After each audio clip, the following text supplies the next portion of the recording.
Unidentified flying objects are spying on our planet. Extraterrestrials are observing us on Earth. Flying saucers have land bases here. Aliens continue abductions of Earthlings. These shocking statements are being made by space scientists all over the world. No matter what the language, the message is the same. We are being watched by beings from outer space. Scientists are now convinced that the UFO syndrome is indeed a fact. Some of our own astronauts have told of UFO sightings while on space missions. But their motion pictures, still photos, and even direct transmissions to mission control have either been censored or completely suppressed. And their evidence has been put under wraps.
One of the most amazing close encounters recently revealed by U.S. and Soviet scientists involves our first mission to the moon. Astronauts Armstrong, Aldrin, and Collins were not there alone. On the third day out, a strange object was spotted, but its distance and shape could not be determined. It disappeared, and the astronauts never knew what they had seen. When they neared the moon, they heard strange noises on their radio, which they thought could be a code. When Apollo 11 landed in a moon crater, Neil Armstrong reported to NASA Mission Control that two large mysterious objects were watching them. These two alien spacecraft landed near the lunar module. Buzz Aldrin took motion pictures of them from inside the module, and then continued photographing them from the moon's surface.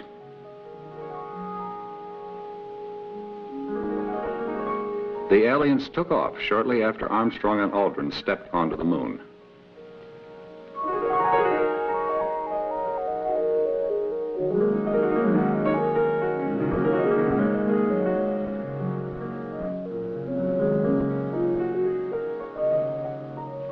As the Aldrin pictures were never released by NASA, and there were several interruptions in transmission from Apollo 11. Many conclude the suppression and censorship were part of NASA's ongoing cover-up of UFO encounters.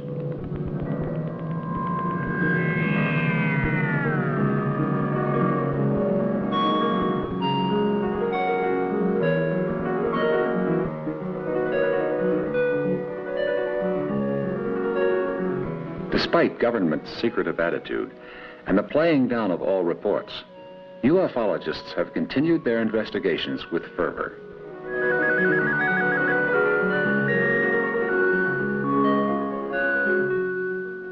As descriptions of UFOs vary greatly, for more information, we have contacted the world-renowned ufologist Trevor James Constable, who has been cataloging UFO sightings for over 30 years.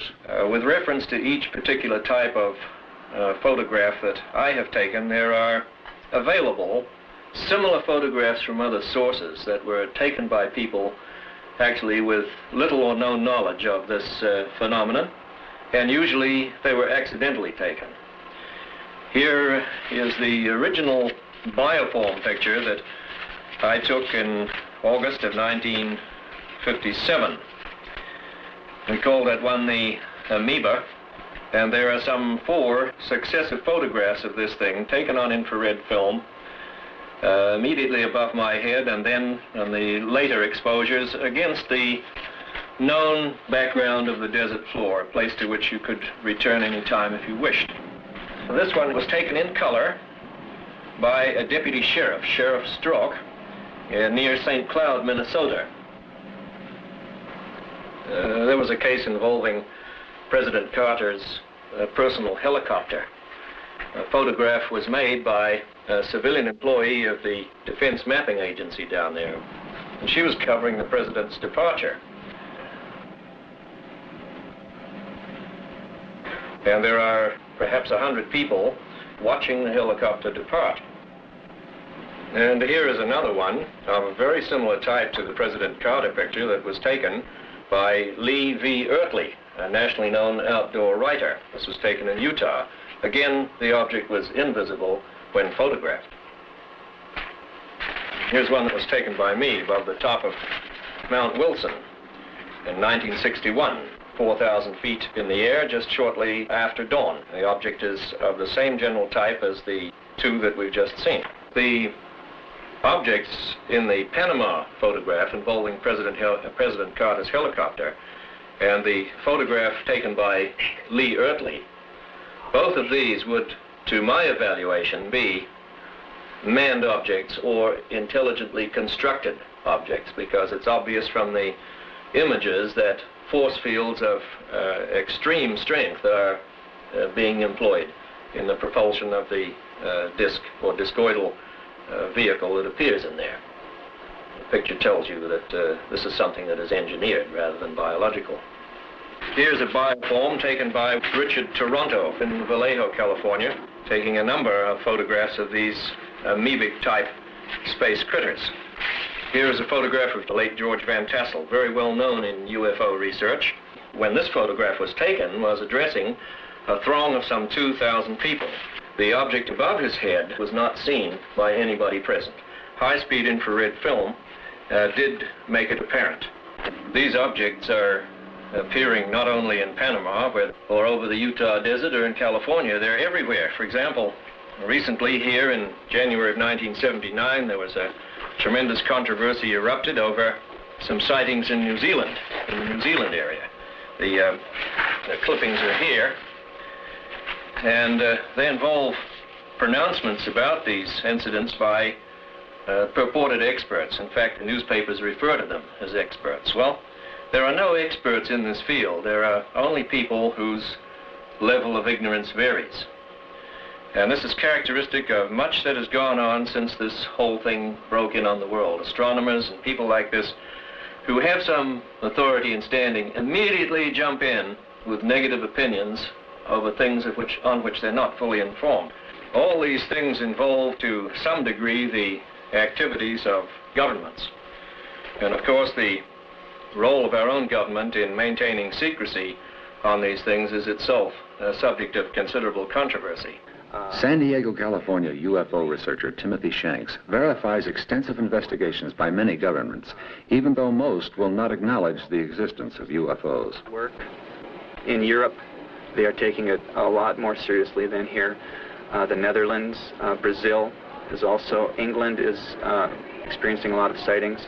All over the world, yes, Japan is interested. The USSR is very much interested.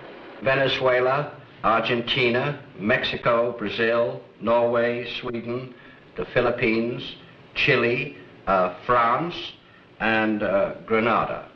All of these people do officially state that flying saucers do exist, and some of them go even further and say they believe that they come from other worlds. A country that does not believe in the existence of UFOs is a country of deep sleepers.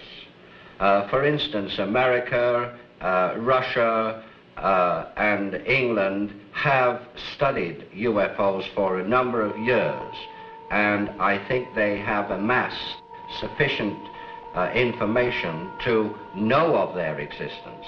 But you see, they will not officially admit that they know of the existence of unidentified flying objects. Dr. George King, president of the Aetherius Society, an international authority on UFO investigations. Trevor Constable jumps into the ongoing governmental controversy. There is, however, no doubt, if one is to believe a distinguished Canadian scientist, that there is, in our country, a super-secret group, a super-secret scientific group through which all this critical UFO information is channeled. The late Wilbert Smith, who was a scientist with the Canadian government and headed the Canadian government's Project Magnet back in the 1950s, in an attempt to penetrate the propulsion secrets of the UFOs, stated in a tape-recorded interview made before his death that certain samples had been forwarded to him in Canada from Washington for analysis. And after he made the analysis in Canada, he was required to return the fragments to this super-secret agency in Washington. And he specifically stated that the agency was higher than the CIA. So the government is in it up to its neck, despite any press and propaganda releases that the Air Force or anybody else makes to the contrary. They're in it. Dr. Frank E. Stranges, director of the National Investigations Committee on Unidentified Flying Objects, takes a shot at government and its cover-up. I would say in my 32 or 33 years of UFO investigation, I have found definite evidence of a conspiracy. When we speak of the word conspiracy, it's a group of individuals who gather together with a prime purpose of either doing good or evil to a subject or another. As far as UFO conspiracy is concerned, yes, there are forces at work to squelch all valid UFO material. The United Nations has gone on record as saying that they would favor open hearings, open investigation, but the first nation to object was the United States, and this is rather comical. However, the United States Air Force still contends that UFOs do not pose any threat against the security of the United States, nor does it represent any more advanced technology other than we can meet. Man's vanity leads him to believe that he is the only intelligence in the universe, but there has to be something else out there. Too many hard facts lead to the conclusion that we are not alone, and some of us are being contacted by other intelligent forces. Dr. King tells of his personal encounter. It was an amazing happening. It's something which really did affect me very, very greatly. I became aware of a presence standing beside me. I did see Jesus physically. He was tall. He wore a robe which had a strange iridescent quality about it. It kind of shone in the light. Not like a phosphorescent article does, but in a rather unexplainable way to me. The whole figure made so much light that I could plainly see his face and his features. Beneath the robe, which was divided in the front, I could see that he had a purple belt, and in this purple belt there were some jewels. They seemed to glow from within. In his hand, he had a small wand-like instrument. Beneath the robe, he had on a jumpsuit type of thing. He had long brown hair and, surprisingly enough, blue eyes. He was tanned a golden brown color, as though he had been subjected to infrared bombardment, had been in the sunlight an awful lot. He leveled this wand at me, then I lost all consciousness. When the Master Jesus departed, he moved over to the side of me, and it was then that I regained consciousness. I saw a vehicle somewhat similar to this one here, this model here, a flying saucer, a scout patrol vessel, and it came down and hovered a few feet above the earth. I'm not sure how many feet, because I kind of saw the bottom of it, and I saw the three little domes on the bottom, and I saw a bright green ray, very, very bright green ray, come from the bottom of the saucer like this, and Jesus stepped to one side into the ray and he disappeared. I believe he was taken up into the craft in that way, because I saw this craft move through the heavens and join two more craft which had been hovering there during the whole experience. Mr. Robert Schofler recalls his mysterious encounter. I was sitting in a car, and suddenly the car was filled with a brilliant blue light. There was no sound. I looked up to the sky, and there was a beam of light coming down towards me. Then it went out, and there was nothing there. Another encounter is related by Mr. Armand in an interview in Los Angeles, California. And then I jumped up and stood in front of the tent, and a blue one flashed across the side of the mountain. Another one came over the top and lit up about 3 acres. And I turned to him, I says, "Joe, did you see that?" And he had his head covered up. And I went to shake him. And he says, "I'm asleep, leave me alone, leave me alone." And just then our campsite lit up as bright as day, and we blanked out. This photo was taken in Nanking by a Chinese soldier. An oil company employee was taking pictures from a drilling rig in Indonesia when he saw an object in the sky accelerating toward him.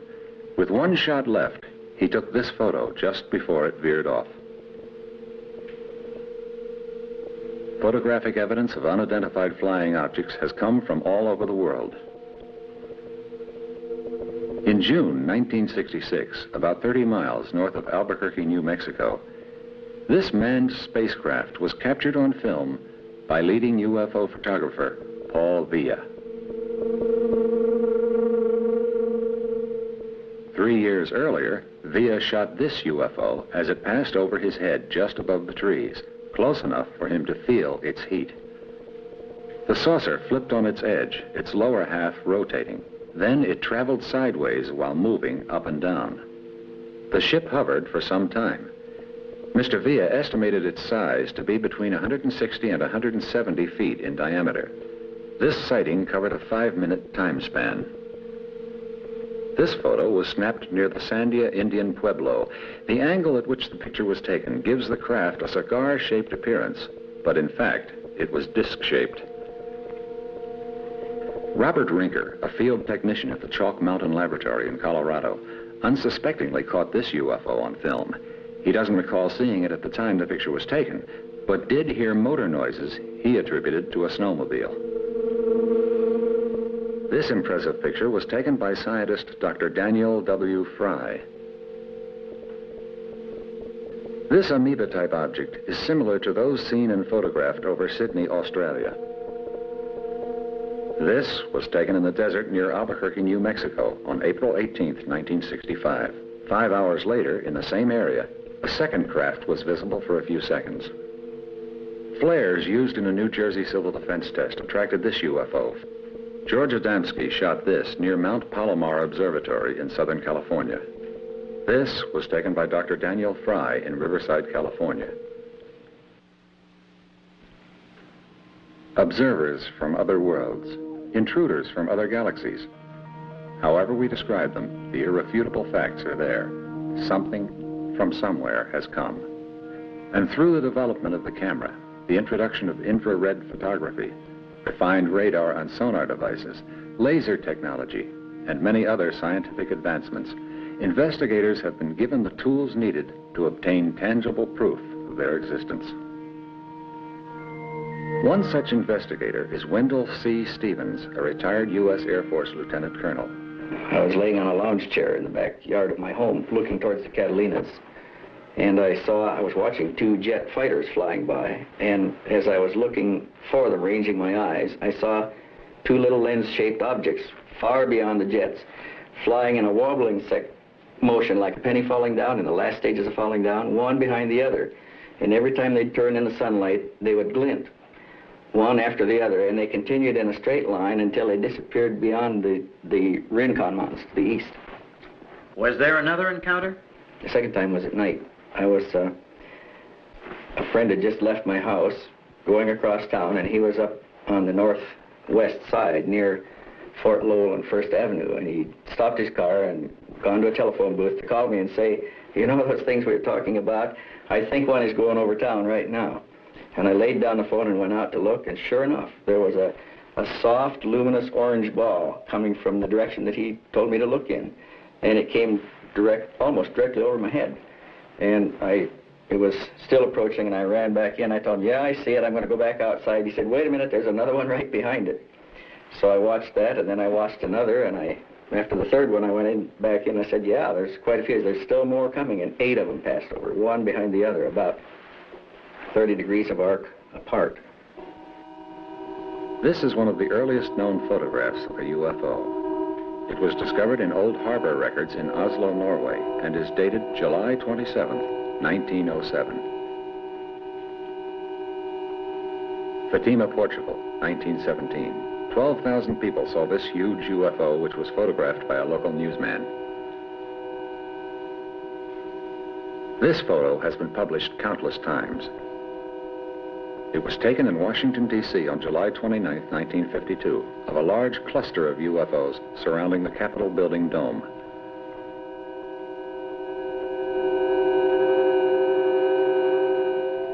A Marine Corps pilot, while flying reconnaissance over Korea during the police action of the 50s, spotted this object, gave chase, and was able to get this aerial photo before the unknown darted out of sight. This was shot by an 11-year-old boy in Japan in 1976 and declared authentic by experts. The location was Tainter Lake near Colfax, Wisconsin, April 1978. A man and his girlfriend were enjoying their afternoon of fishing when the sighting occurred. He grabbed his Instamatic camera and shot these photographs during the 3 to 4 minute encounter. Mr. Joyce and his wife Norma, on an evening walk in Hot Springs, Arkansas, spotted this UFO. Wendell Stevens continues. I had some contact with witnesses in Alaska when I was on a military assignment up there. They experienced close approaches by circular disc-shaped craft over the polar area as we were mapping that region from 1947 to 1950. Although limited in ways of communication and record keeping, there are still many indications that sighting of UFOs and alien encounters occurred thousands of years ago.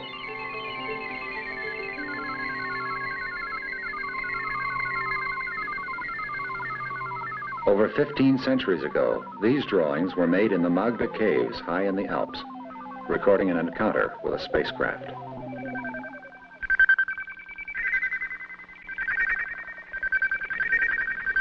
Together with the objects most familiar to the early caveman, such as the bull, horses, and trees, we find over and over again, most faithfully reproduced, other things natural to the environment.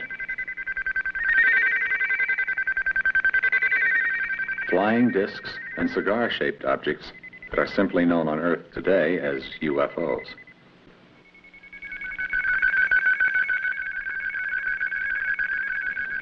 When cataloged by archaeologists, amazing similarities were found between the shapes in the ancient drawings and the pictures being taken by UFO photographers today.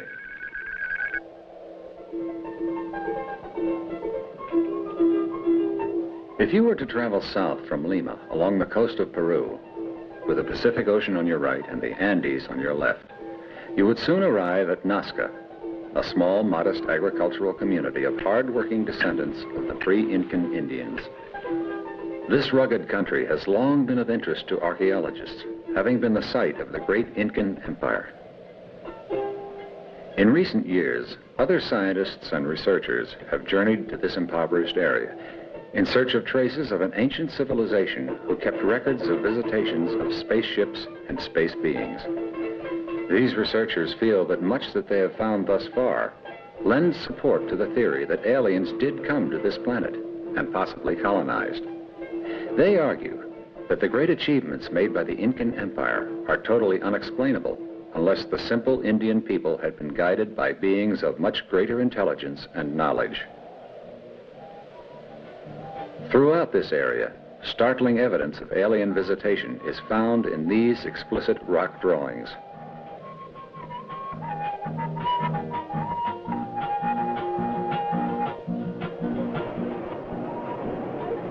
Modern Swiss writer Erich von Däniken, in Chariots of the Gods, advances the notion that some 30 to 50,000 years ago, visitors from another star system not only landed on Earth, but interbred with the ancient Indians living in the area, leading to the interesting possibility that the present-day Nazcans are the descendants of those alien visitors of the past.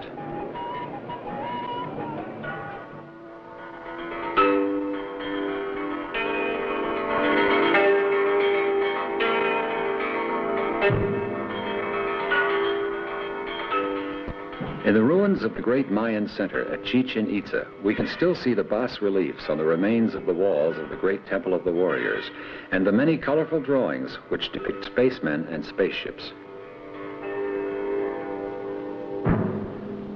The same type of carvings and drawings are found in the ruins at Uxmal. In the days when the Mayan civilization flourished, each community depended on a ceremonial center, each with its own identity and architectural style. Yet one thing they all had in common was the picture writing depicting the space beings and their ships. It is, of course, possible that visitors from a more advanced civilization did bring to our planet the knowledge of mathematics and physics that were necessary in the building of the pyramids and Stonehenge. As far back as the Middle Ages, men had no doubts. These huge constructions were the work of unearthly beings. Some of today's researchers believe that Stonehenge was built as a most sophisticated astronomical observatory used for predicting eclipses. But by whom? Surely not the Neolithic farmers who resided on the Salisbury Plain, who were without a system of writing or numerical notation. Surely these simple people were incapable of demonstrating the skill in surveying and geometry necessary for such accomplishments. We have seen photos of alien ships, but we can only speculate on the means used to propel them. Some ufologists believe that these highly intelligent beings have not only discovered the secrets of the natural forces that control the movement of the planets through the universe, but have been able to harness these forces for use as the ultimate power source. To explain this propulsion theory, noted scientist, educator, and UFO lecturer Chan Thomas. I'm a scientist. I've been involved in the field of cataclysmic geology for about 15 years. This is an unknown science in the English-speaking countries. Well, not exactly unknown, but it's not taught in any formal educational course. It was started in the European countries of France, Switzerland, and Germany in the 1750s. The pursuit of this science leads us to a track which requires the solution of the inner energy structure of a planet to explain the periodic geological upheavals which occur all over the planet. Now let's take a look at the cross-section of our Earth. First we have an inner core, 860 miles in radius. Outside that, an outer core, 1,300 miles thick, which exhibits all the properties of a molten liquid. And then outside that, the mantle, which is 1,800 miles thick, which is largely solid. It has a molten layer 60 miles down. Then outside that, the radiation belts, inner belt being protons, and the outer belt being electrons. Now, it is these radiation belts which draw free energy from space into the planet. And this energy courses through the planet, concentrating in the area of the outer core, and it's this very concentration that makes the outer core molten. And then it leaves the Earth out the South Pole. And it is the coursing of this energy which makes the Earth rotate west to east once a day. And it is this very energy structure which makes every rotating planet rotate west to east as the energy goes through it. Now, something we've learned from this is that the inner energy structure of every rotating planet is the same, no matter what its size. And it tells us that gravity on the surface of those planets, no matter what the size of the planet, is the same. And I mean gravity in terms of pull per unit area. If you were to go to Saturn or Jupiter, as large as they are, you'd weigh almost the same on the surface as you do right here. This means that life, as we know it, is much more plausible than we were led to believe up to now on any planet, as long as it's rotating, no matter what the size of that planet. This is intriguing, isn't it?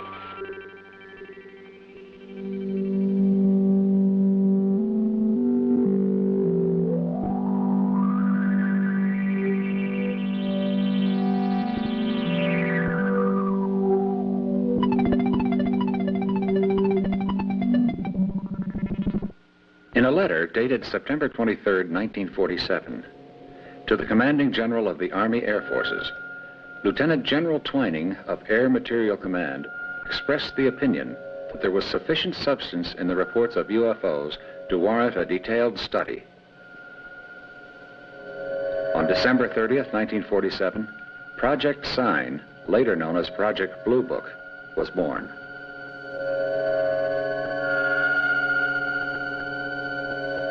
In 1956, Dr. J. Allen Hynek, astronomy professor at Ohio State University, an astronomical consultant to Project Sign and Project Blue Book, went to the Smithsonian Institute and convinced them to establish a satellite tracking network to obtain information on UFOs. Since 1975, a series of science workshops has examined two questions. Does extraterrestrial intelligent life exist? And if it does, how can it be detected? The workshop activities were part of a feasibility study on the search for extraterrestrial intelligence, better known by the acronym SETI, or SETI. This study was conducted by the NASA Ames Research Center. Thomas Miller offers his theory on propulsion. They do fly interstellarly. However, they do not fly in the same manner that the rocket ships fly or blast off from Earth as we know it. They use the electromagnetic lines of force which permeate the universal substance of this galaxy. The brothers on the other planets have evolved much more rapidly than the people on the Earth. And the ones that we have contacted have transmitted their messages to Earth. And they have given us pertinent information of instrumentations which they will help us build and construct when they do make physical contact, such as an energy device which will use the natural oscillation of atom structures themselves. We will be taught how to arrange the vibrancy of the atoms to extract natural energy emanations from the very atom substances and siphon them off into power stations. And it will be a free type of energy. Mr. Carl Anderson, an employee of the U.S. Navy in Long Beach, California, one of the many people who claim to have been abducted by aliens, describes propulsion systems as explained to him by his abductors. Space people describe how the ship was propelled. Yes, they told me all about the propulsion of the ship. In fact, they told me that the interplanetary spacecraft are what we've come to call flying saucers, and they told me that the craft was essentially a flying electrical motor. The field coil turning in one direction, the rotor or the armature going in the opposite direction, propelled by a power in the center, such as a battery, of a type which we're not familiar with. They told me that when these two counter-rotating sources revolve to a speed relative to the Earth as it turns in its axis in relation to its mass, that it becomes weightless due to the fact that the electromagnetic lines of force thrown off by the craft repel the magnetic lines of force that the Earth create and thus propel it away from the Earth's surface. Now, by reverse polarity, this can be made to attract and thus pull back toward the planet again. By neutralizing this effect between the attraction and the repelling force, this is how they are known to hover in one spot. Dr. King is in closer agreement with Mr. Thomas. We have the large mother craft. These can be tremendous size. They have a capability of, shall we say, tuning into natural magnetic forces which do flow very freely through this galaxy and transferring that into kinetic energy. The usual type of scout patrol vessel, like that in this little model here, which, by the way, is made exactly to scale. This is a model of a scout patrol vessel, which is about 32.5 feet in diameter. Now, this vessel here has three propulsion units. One I won't mention at this time, it's too complex. The other, again, it's capable of tuning into the natural flow of forces throughout the universe. But the third one is very interesting. As these vehicles operate for the most part quite near to a planetary mass, such as Earth or another planet, they're able to reverse the flow of gravity. The space people know, by the way, that gravity has two poles, rather like a magnet. A magnet has a north and a south pole. Gravity has a positive and negative pole. And they're able to reverse the flow of this gravity so that a planetary mass can repel the vehicle or attract it. This is often the reason why some scout patrol vessels fly in a rather, shall we say, erratic manner. This is an artist's impression of the third satellite.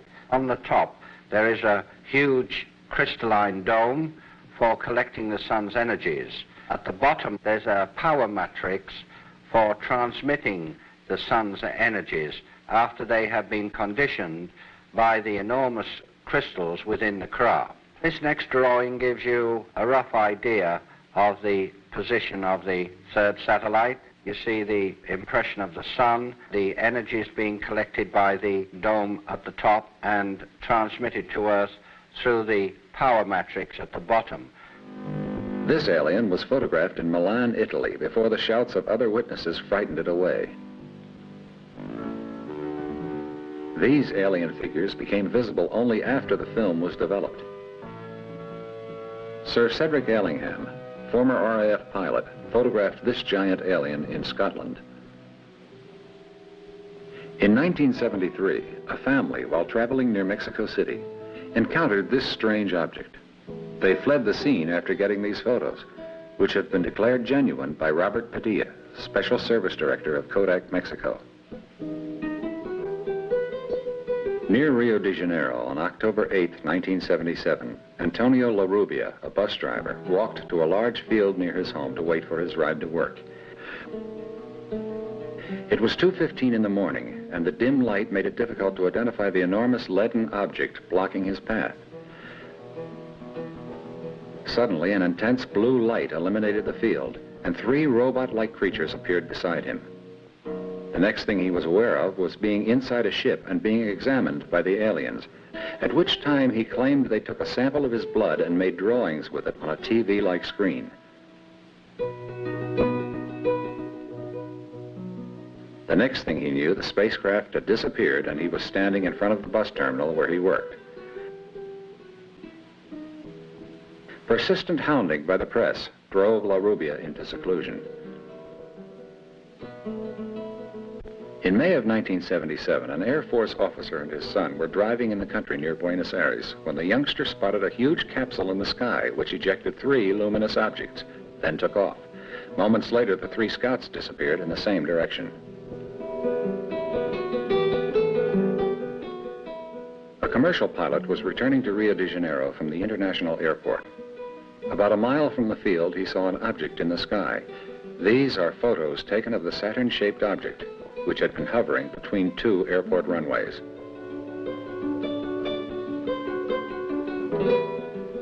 A young architect in Maldonado, Uruguay, was driving home when bright light flashed in the sky and he saw this silvery object. Fortunately for his reputation in the community, a lady in a nearby farmhouse verified the sighting. Others relate their experiences with alien beings. Robert Short tells of his strange encounter. My first encounter was in October 1958 with what I claim to be an extraterrestrial being that I've since found out comes from the planet we call Saturn in our solar system. It was, to me at the time, a very frightening experience. The being said to me, "We have come down to make an adjustment in the power of our craft. We will see you at a future time." Mr. Robert Schofler. I found myself going to Orcas Island in Washington, Key West in Florida, Palenque and Chichen Itza on the Yucatan, Teotihuacan at Mexico City. And each of these places, I met beings. They would come up to me and know who I was, not by name, but why I was there, and they had similar purposes. Doctors King and Stranges disagree. All the people in this solar system are friendly disposed towards Earth, and they are very, very advanced people. But there are other people in other parts of, well, not only this galaxy, but galaxies beyond this, that have not been friendly. In fact, the solar system has been attacked by outside forces in the last few years. And in order to repel these forces, there was something which we might call a galactic war. UFOs have had this Earth under surveillance for many thousands of years, and if they were going to attack or cause the human race any problems, they would have done so a long time ago. But there have been a few cases where some cattle and some people have even suffered because of so-called negative saucers. Someone said if these are intelligent beings from outer space, they couldn't be too intelligent if they're visiting the planet Earth. But on the other hand, I believe that we have been a source of, shall we say, potential threat, because as one scientist put it, we can take and set the atmosphere on fire with hydrogen devices, and this could cause the planet Earth to be completely destroyed by fire, and in so doing, it could disturb the other planets in our solar system. Mr. Thomas Miller. They will be landing very soon as the Earthman receives the Space Brothers in an open, receptive way where they would lay down their hatreds, because the Space Brothers bring a whole new way of life which will restructure society as a whole. We will start to tear down the various prejudices which we have had against life on other planets and life in other worlds. Chan Thomas discusses solar energy. Let's take a look at what would happen were we to build a model of this. You know, this is a pretty good space vehicle. Oh, yes, it's limited, to be sure. It only orbits and rotates. But it's been doing a pretty good job for almost 5 billion years of just orbiting and just rotating. Well, let's build a model which we can control more than nature controls a planet. And let's build an inner core which, instead of being solid, is hollow. And let's build an outer core around it, which we'll call the shell of this model. And let's leave off the mantle, because planets, when they're born, don't have any mantles. Our mantle has grown on it since it was born. And let's have this vehicle with its own radiation belts, inner belt of protons and the outer belt of electrons. And these actually form donut lenses, as I like to call them, to draw free energy from space into this model, and it courses around the inner core. Now, with the polar structure, unlike that of planet, first with one north pole, as any planet has, but 3 south poles instead of 1 south pole on our model. And somehow in this, I won't go into the technical details here, but somehow within this vehicle, this model, let's retain the ability of taking this energy as it courses around the model and distributing it to any 1, 2, or 3 of the south poles, so that the energy leaving is not like a planet just out the south pole. We can make it go out in any direction we want to, horizontally if we want to, or vertically by summing the outputs of the 3 poles. What we have done here is to build a freely navigating planet, and we can build it to any size we want, small, large, and we find that the larger we build it, the easier it is to build it. In essence, what we've done is to build a vehicle which will do everything that these UFOs are supposed to be doing, as claimed by the people who have seen them. Well, what about UFOs? I really don't care whether they exist or not. I think the problem is to build one. Let's get on with the business of building these vehicles. And if the UFOs are there, we'll join them. And if they're not there, look how far ahead we'll be.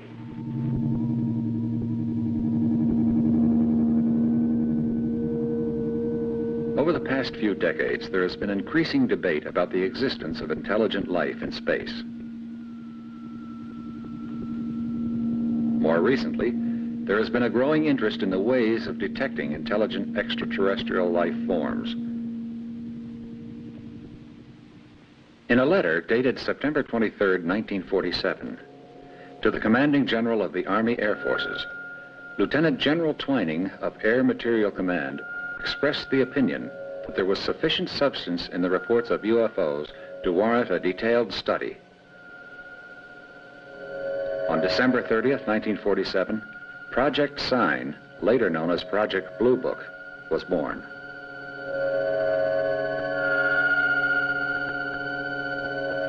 In 1956, Dr. J. Allen Hynek, astronomy professor at Ohio State University, an astronomical consultant to Project Sign and Project Blue Book, went to the Smithsonian Institute and convinced them to establish a satellite tracking network to obtain information on UFOs.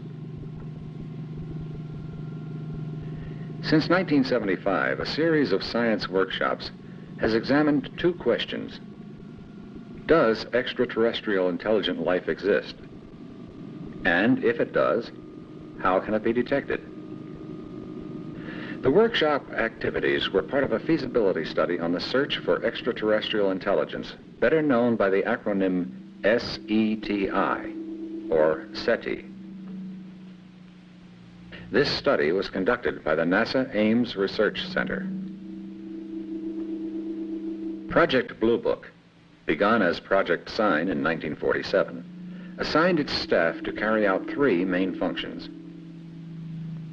First, try to find an explanation for all reported sightings of UFOs.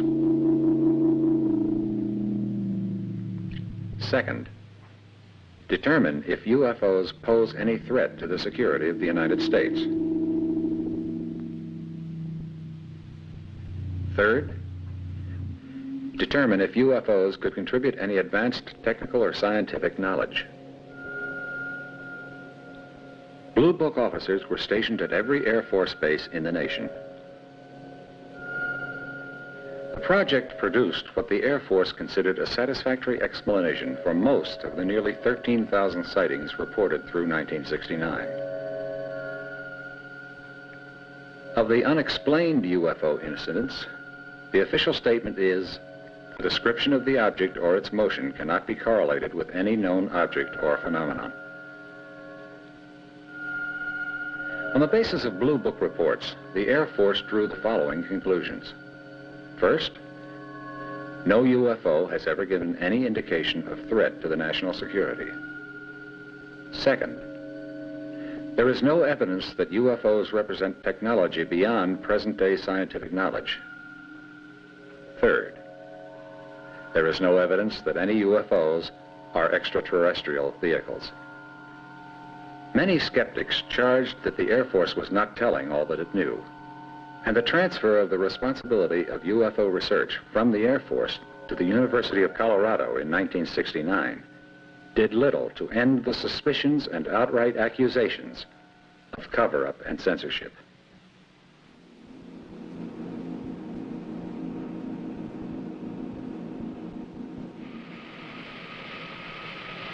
It is interesting to note that while the Air Force was in charge of the UFO investigations, they spent U.S. tax dollars quite freely, employing top scientists, the FBI, the CIA, and many special armed forces investigators. For nearly 30 years, the Air Force kept its files classified. But now, with the release of the Project Blue Book reports to the public, you can read for yourselves the actual interviews, reports, and transcribed conversations of witnesses to UFO activity and draw your own conclusions. UFOlogists now agree we must turn to the scientific community, not the military, for UFO investigations. Scientists differ in their speculations as to the kind of life forms which may exist in outer space. The Soviets seem committed to the idea that it would be essentially the same kind of life as exists here on Earth, from bacteria to man. In Western scientific circles, many possibilities are explored. Life based on ammonia, or even inorganic compounds. All over the world, researchers are simulating the conditions of other planets in the laboratory in order to see if bacteria and other simple organisms can survive. In many cases, the Earth bacteria has shown remarkable endurance and adaptability. Mineralogists, physicists, and biologists are hard at work studying meteorites, as they are the only extraterrestrial bodies available. The proof of the existence of organic substances in meteorites would support the existence of life outside the Earth.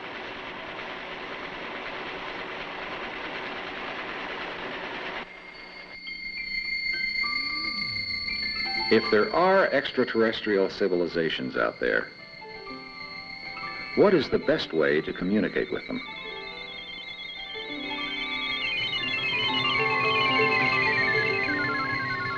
With our present technology, we can only hope the radio signals we are beaming into the galaxy will be heard and answered.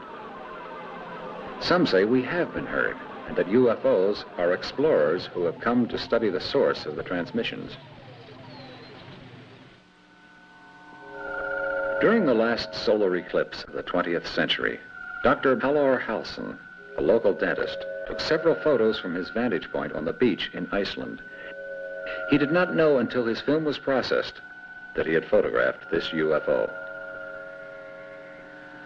A few miles down the beach, Mr. K.G. Jensen of Germany was there to record the historic eclipse. Jensen did, however, notice the UFO and deliberately photographed it. Several other people reported seeing the UFO that day.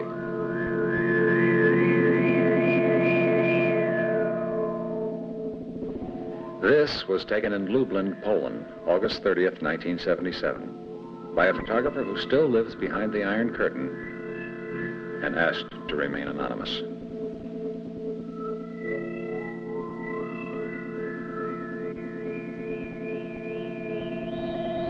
Patricia Monin tells her story. It was January 1977. As we came to the station where my father is a customs officer, when we came upon this thing which sat motionless in the sky.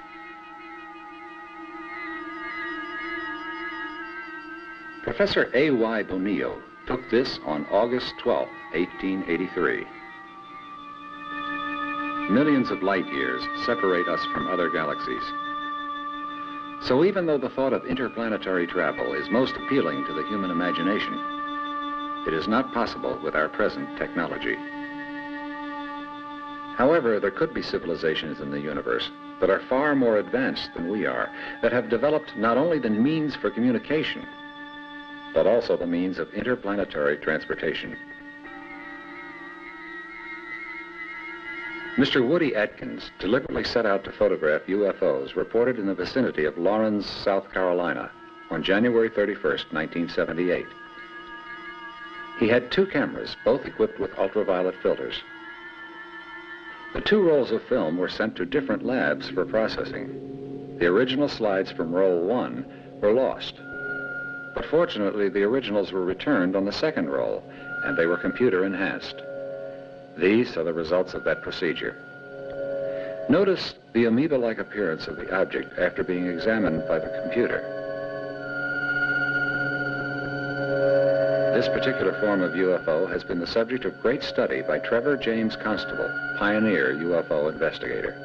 Amongst the things that I've discovered, I feel that the most important is the establishment of 2 main classes of these objects. In other words, the introduction of what I consider to be the first qualitative element in the whole subject. This is the division of these multiform phenomena into 2 main separate divisions. On the left, the most commonly accepted and commonly recognized bracket of phenomena, those objects that appear to be structured ships capable of interplanetary space flight or flight even beyond that. In other words, high-performance craft. And on the right, in the other main bracket, are living organisms that are native to our atmosphere and which represent a whole new branch of biology and indeed a complete biological revolution. And I'm the individual who first extensively photographed this level of life, although it has been sporadically photographed through the years, accidentally photographed by many people. And these days, even Kenneth Arnold, the man who first put the term flying saucers into the English language, he himself now accepts that these atmospheric fauna, for want of a better term, I call them the critters, that they constitute a very substantial body of the totality of what we now call UFOs. The crucial thing was the use of infrared film that is sensitive to heat as well as to light. And this simple substance, which has been in existence for, at least 75 years, it's the principles of sensitizing film to react to heat have been known for at least that long, enables you to double the size of the window with which you look at the universe.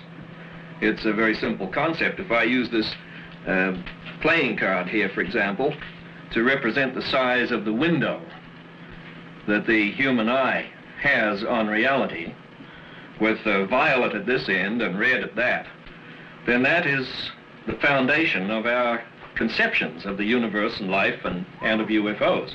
If you take infrared film, what that does, without your necessarily seeing it, is increase the size of the window until it is that big.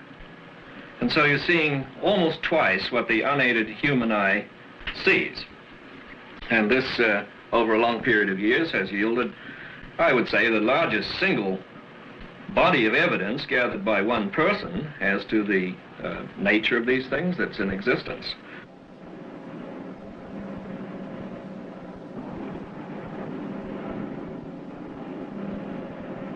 The critters, as I call them, the living organisms of whatever kind in the atmosphere that are unseen.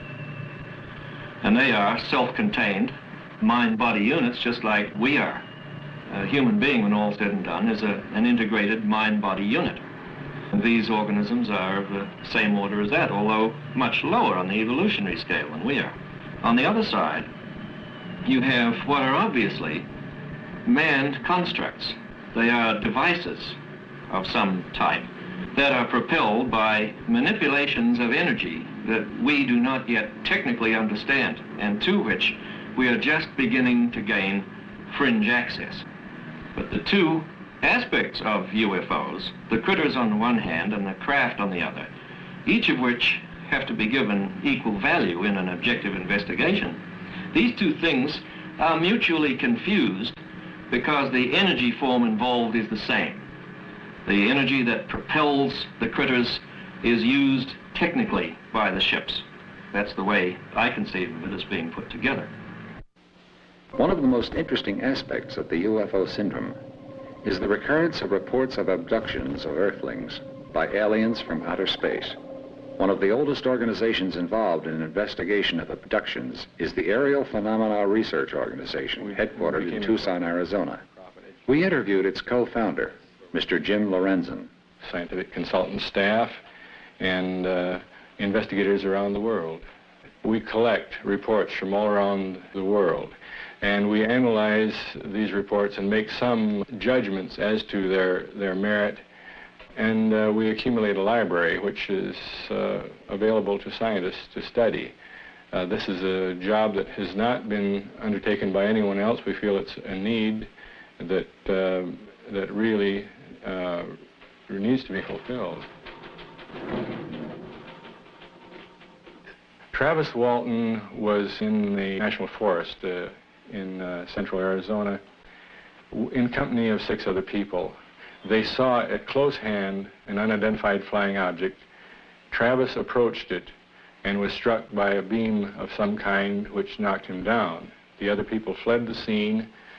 When they saw some lighted object apparently leave the scene, they came back to look for Travis, but they didn't find Travis. Travis showed up 5 days later at a different location, and he told of having been held aboard some craft by strange aliens. That's the essence of the story. It was quite a difficult one to investigate. When Travis first appeared after this experience, he was in bad physical shape, and our first approach there was to get him to some medical doctors. The witnesses in the Travis Walton case were subjected to polygraph tests because they were suspected of having done away with Travis, and the test took place 5 days after the incident. All of the 6 that took the test passed except one, and his test was determined to be just no test because he couldn't calm down even in answering his own name. He was upset about the idea that he might have done something to Travis. But all these men passed the test that they had seen an object. Travis was subjected to the first test 10 days after his disappearance, and that test was poorly administered, and it was done under bad circumstances, and he failed it. We went back testing under the ideal conditions, and he passed, and he has since then passed additional tests, and he has passed the PSE test administered by the inventor of the machine. The PSE test determines stress in the voice, the assumption being that a person lying will show stress in the same way that polygraph picks up stress. Now, we use this quite often when we have just single witness testimony and we have it on tape, because all we need is the tape. So it's a very convenient tool for truth verification. We conclude that Travis Walton was telling the truth about a real occurrence to the best of his ability. In the most unusual encounter ever reported, an Italian security guard was abducted for an incredible 4th time. Fortunato Zanfretta of Genoa, Italy, has been hypnotized, given truth serum, and subjected to intensive questions. But his story is unshakable. Zanfretta's first 2 abductions, both in December of 1978, were followed by another in July of 1979. Then on December 2nd, 1979, a year after the first abduction, he was kidnapped again.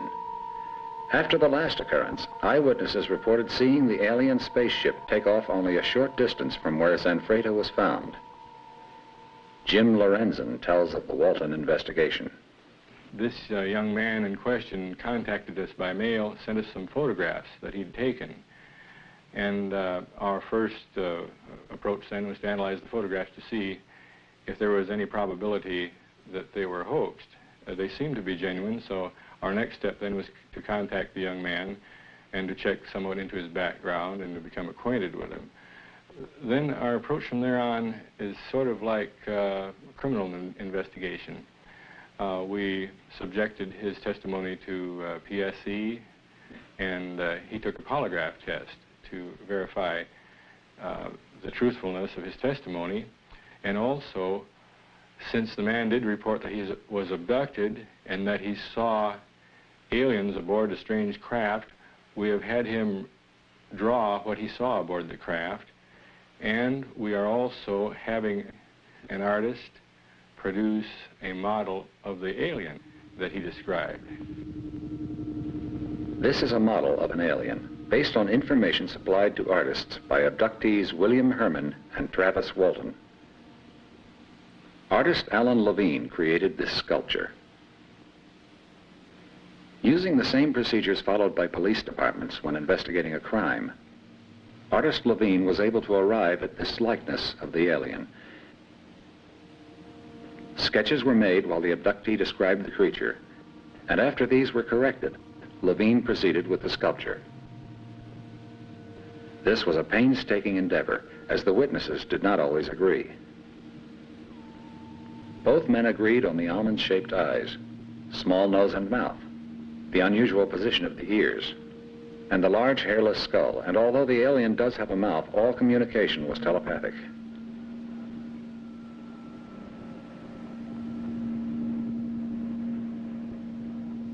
We try not to coach the witnesses in any manner by facial expression, because we find, for instance, that quite often the subject of some kind of an encounter is looking to us for answers and is trying to please us. So we have to avoid that part in order to get an objective report. I think that our first concern that we always show is the welfare of the witness. Abductee Robert Short. I began to understand that my work would be through the auspices of the solar government on Saturn in this system. Alan Michaels tells of his abduction. I was enveloped in a shaft of light, and as I went up this shaft of light, I just looked back, saw my body, and went right up out of it into a mothership in outer space. Your memory is very vivid, very sharp. There is a very strange phenomenon which has occurred in many cases of abduction. The victim has no conscious memory after seeing the spacecraft. They do not remember being kidnapped.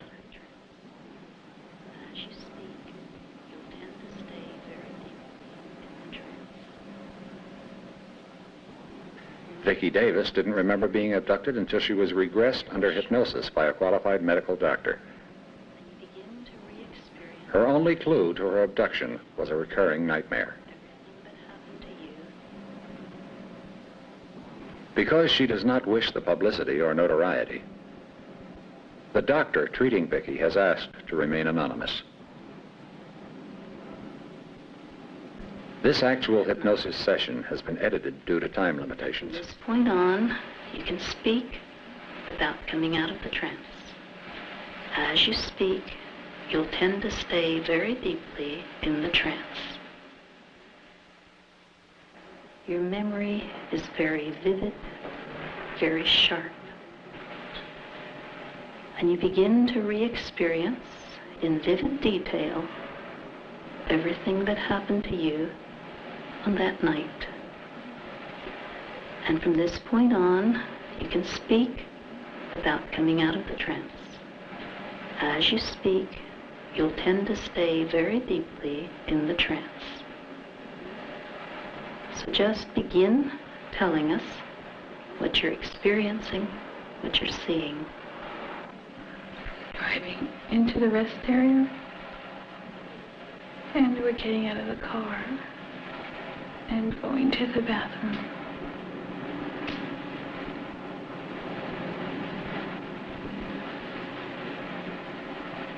And we're looking for a phone.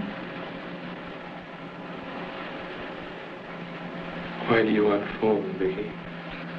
Because because we've seen some type of a crash, a big light in the sky. It was terrible. We want to call the police to tell them. Do you find a phone? There's no phone. What do you do then? My mom looks up at the pretty stars, and I look over by the entrance and see a white cloud. It's coming closer. Maybe there's specks all around. Little gold things running all around. And I'm walking towards it. I'm looking up. It's big and round.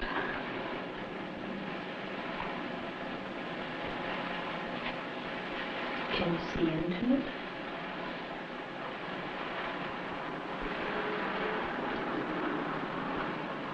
Are there windows? No. What do you see inside?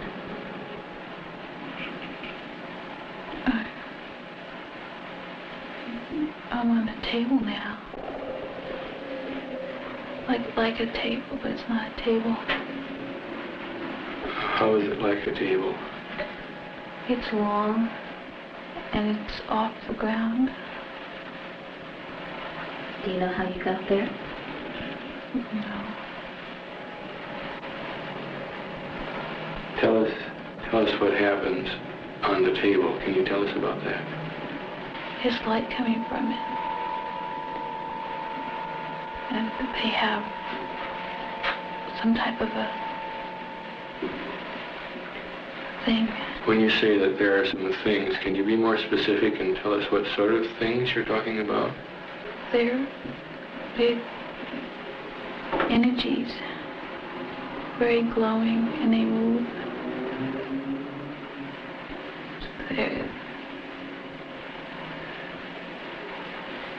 Do they have a shape that you can describe? They sort of have like a head and like arms, but they don't really have feet. And they're glowing, changing. How do they move? They just float, bob. Are there any noises coming from them?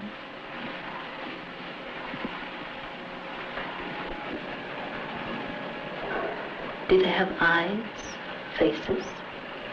They have some black spots, 2 black spots. How many are there? 3, 4.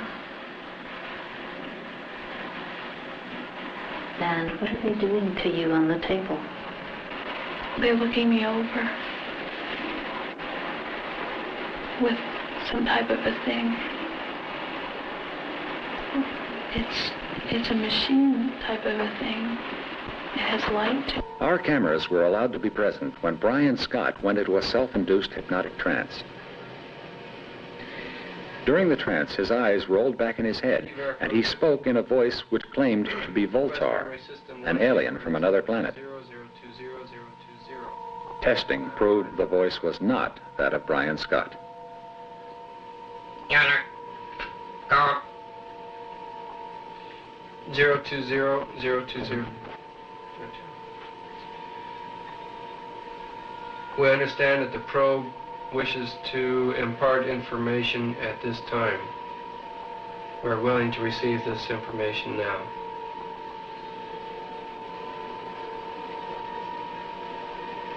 Acknowledge. Unity, transfer, Voltar. Delay factor 7. Relay open. Daniel, physical energy displaced. Unity of the council. Dr. King discusses the cataclysmic results of alien intervention on our planet. There were ancient civilizations in chronological order. Lemuria came first, and some people believe that this was where the Pacific Ocean is now, and mankind reached quite a high stage of evolution in Lemuria, so high, in fact, that he discovered how to split the atom. And, of course, mankind being what he is, a very warlike creature, well, the result was the destruction of Lemuria. And also, the Earth at that time did flip a few degrees on its axis. Later on, we had another civilization built up again from the atomic ruins of the last, and that was Atlantis. Now, it's interesting thing about Atlantis is this, that at one time, science can prove that the whole of Europe was covered with deep snow and ice. And some catastrophe happened very quickly, which altered the course of the Gulf Stream so that it flowed nearer to the coast of Europe and up through and actually near the tip of the north of Scotland. Some people believe that this was a part of the continent of Atlantis going down.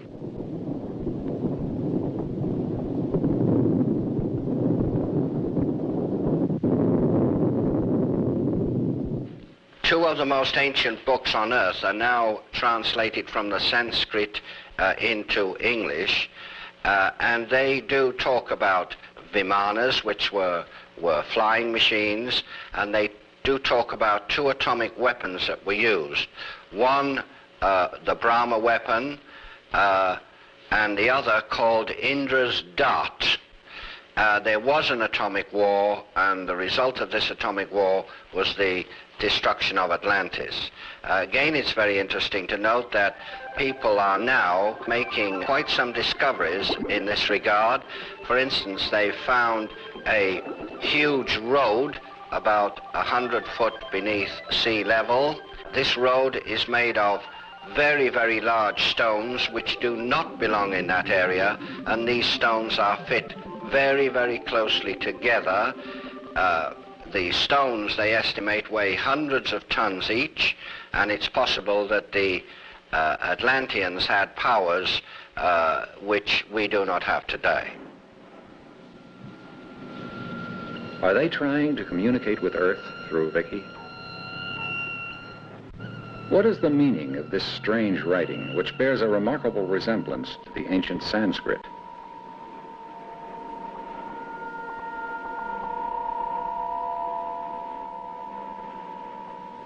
What is the meaning of Prayana? Could it be the planet or solar system where Vicky's abductors came from? Doctor, is Vicky's case valid or unusual? Yes. I believe that she had a very valid experience, and this is corroborated by the regression of her mother to the same event. And while her mother was not abducted, her mother did describe a period of time lapse. Why do you, as a highly regarded medical doctor, investigate these abductee cases? Because I've had a personal UFO experience. I have seen UFOs in my own experience, and that's why I am interested in it. Was that a frightening or traumatic experience for you? No, simply a sighting. I see. Do you think someone could be abducted or taken away and have no conscious memory of such an occurrence, Doctor? Not forever, no. I think it can be temporarily blocked, yes. Doctor, are you treating others with experiences similar to Vicky's? Yes, there are several, maybe 3 or 4 that are possible abductees, but they're still in the preliminary stages. and we need to have further investigative sessions with them. Is hypnosis always an effective tool in these abduction cases? That varies with the individual. Everybody differs in their ability to go into hypnosis, and also they vary in their ability to go into a depth of hypnosis. It requires a fairly deep trance for regression. Could you tell us a little more about regression, Doctor, and how it works? Regression is simply taking the person back in time, in memory, to an event that had significance to him. Police departments now use hypnosis to try to learn the truth in criminal cases. Are you aware of this? And if so, what is your opinion? Yes, I think they're using it more and more, although I question the validity of such investigations because... Dixie Yetarian has asked her opinion of the possibility of extraterrestrials visiting our planet. I wouldn't want to discount the possibility, but I have to tell you that I'm a skeptic as far as most of the claims that are made. I feel that we probably are, well, that we would have to have tremendous egos if we were to feel that we're the only life forms throughout all of the universes. But I honestly don't feel that there are very many people who have had any contact with them. Tell me, Dixie, how do you explain the fact that even under testing, the abductees' stories remain unchanged? You know, in my classes, I teach my students to go into a meditation in which they have an experience in which they go up onto a mountain and then they materialize for themselves an old man who has all knowledge, and they can ask all kinds of questions to this person. The person is actually an aspect of their own personality. And if they were to have had such an experience in a meditative state without being told first that this was an aspect of their own personality, they might think that this was an extraterrestrial being or something. It's very possible that these people are in contact with some aspect of their own personality and are just self-deluded. I honestly don't believe most of the experiences, although I have to say that most of the people I talk with who claim such experiences are very sincere. They really believe. To those who have had these experiences, they are very real. One such person is retired Air Force Colonel James McNamara, former press advisor and public information officer to General Van Fleet with the 8th Army in Korea. He is presently involved with city government in Los Angeles, California. Colonel McNamara. During my twofold career as a radio news reporter and a military man of some 23 years of service, I've encountered a number of incidences in the field of UFOs, or unidentified flying objects, to honestly believe that they are here, that they are real. For example, in 1954, I'm convinced that I had a sighting of a triangular formation of flying saucers over the coast of Santa Monica. At that time, I had reason to look to the skies.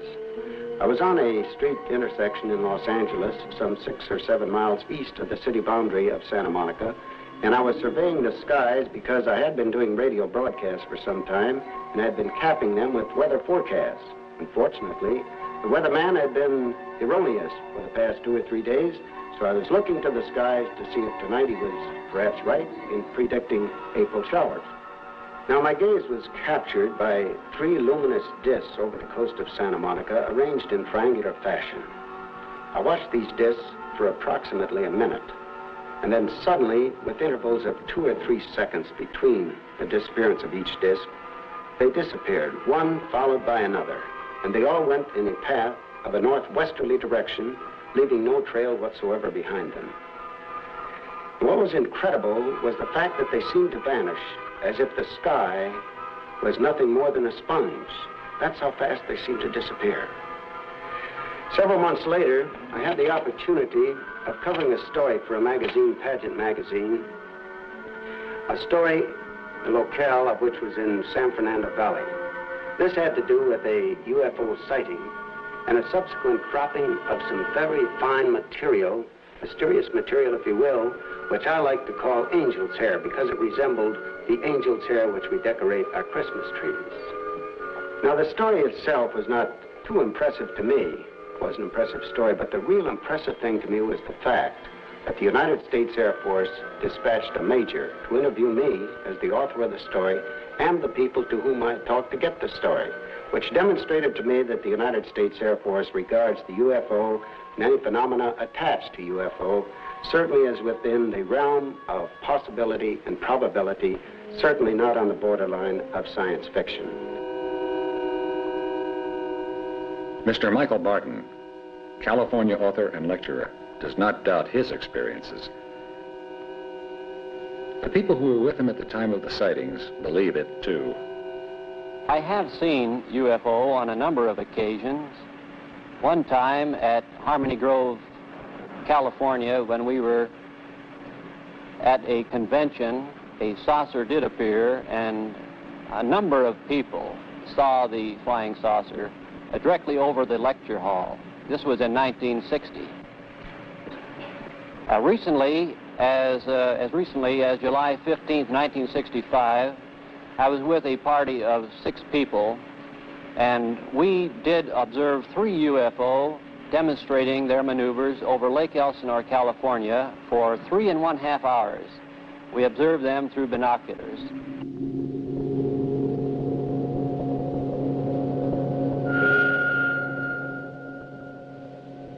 Colonel McNamara concludes. I have talked during my career as a reporter with many, many people who have had sightings of UFOs and who have given me the complete impression that they too, as I feel, believe that UFOs are real and that there are visitors here in our Earth from outer space. Alan Michaels makes a startling claim. There are some 2 million people in telepathic bodies on this planet now, making ready to receive Earth people to bring them into the kingdom of God. Dr. King claims there are at least 3 people from another planet living on Earth today. Ruth Norman, known as Space Ruthie, while preparing for the arrival of more extraterrestrials, speaks from her California base. Greetings, Earth people. I am your Space Fleet Coordinator. I'm the forerunner for the space people who will be landing before long now on your Earth planet.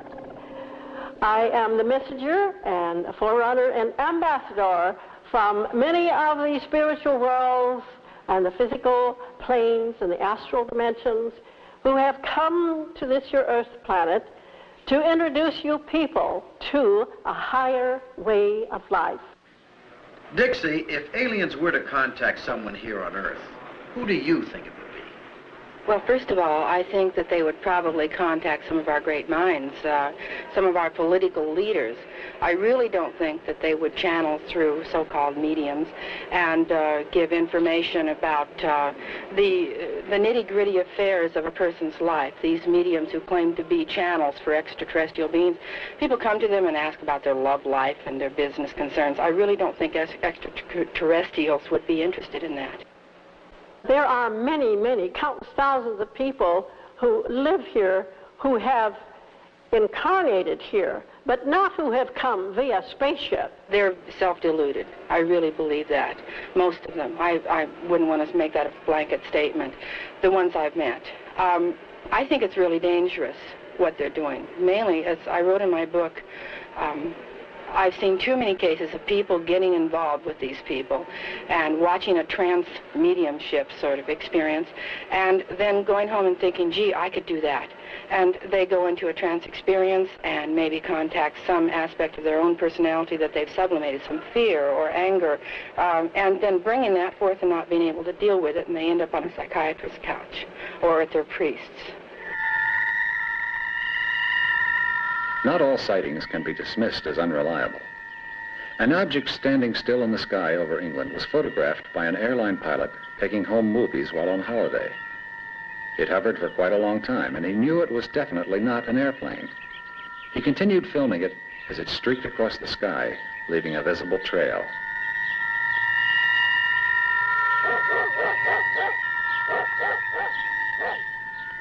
This film was turned over to the British military intelligence for examination. After extensive investigations, they were unable to identify the streaking object, and they classified it a UFO.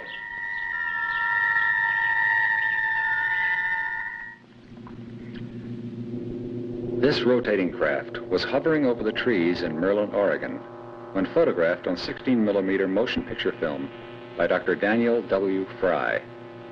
The same rotating ship was also photographed 700 miles away in Joshua Tree, California. Dr. George King.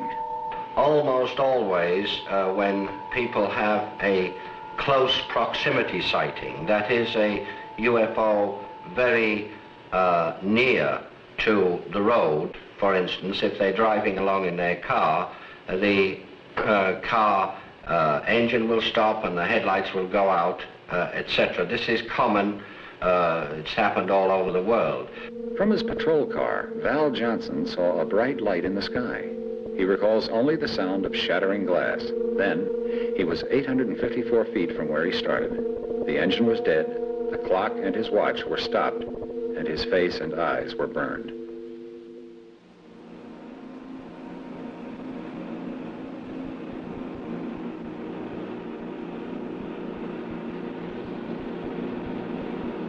Based on the many unanswered questions facing scientists and researchers in the field of unidentified flying objects, the search for extraterrestrial intelligent life must continue.